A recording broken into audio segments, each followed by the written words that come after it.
যা তুই একটু বাইরে যা। হ্যাঁ দেখা যাবে। বলো বলো বলো, তুমি বলো।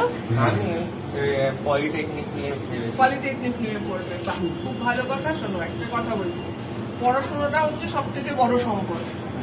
মানে এটা সব সম্পদের থেকে বড় হচ্ছে পড়াশোনাটা। ফলে কোনো অবস্থাতেই যেন পড়াশোনাটা থেমে না যায় অন্য কিছুর জন্য। তুমি যতদূর পড়াশোনা করতে চাও সেটা তুমি করবে, এবং তোমার বাড়ির মানুষকেও আমি সেটাই বলে যাচ্ছি, মা, ঠিক আছে? আর এইটা করার ক্ষেত্রে যদি কখনো মনে হয় ধরো ভর্তি হওয়া কি কোনো জায়গা আটকেছো, কোনো ধরনের বই পাচ্ছ না, সেই ক্ষেত্রে যদি মনে করো আমরা সবসময় আছি পড়াশোনার জন্য, ঠিক আছে? মাথাটাকে পরিষ্কার রাখতে হবে। এই ধরনের এগুলো তো আমরা মানে পড়ি, আমরা চেষ্টা করি যে যারা নতুন প্রজন্মে, যারা মাধ্যমিক, উচ্চ মাধ্যমিক বা হায়ার স্টাডি করতে চাইছে তাদেরকে একটু শুভেচ্ছা দেওয়া, উৎসাহিত করা। যার জন্যই আমাদের আজকে এখানে তোমার কাছে আসা, যে তুমি এত ভালো রেজাল্ট করেছো।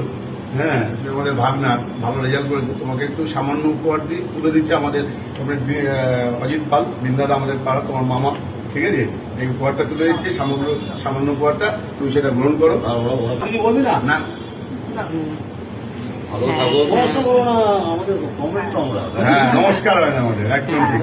ভালো থাকো, পড়াশোনা ঠিক আছে? মাকে ভালোবেসো, ভালোকে ভালোবেসো, এইটাই হচ্ছে বড় কথা। সবাইকে ভালোবেসো। মাথা নিচু করবে সত্যির কাছে, ন্যায়ের কাছে, এছাড়া আর কারো কাছে মাথা নিচু করো না। আর আমাদের একটা সামাজিক ইয়ে আছে ঠিকই, কিন্তু এটা হাইজিনিক নয়, ঠিক আছে?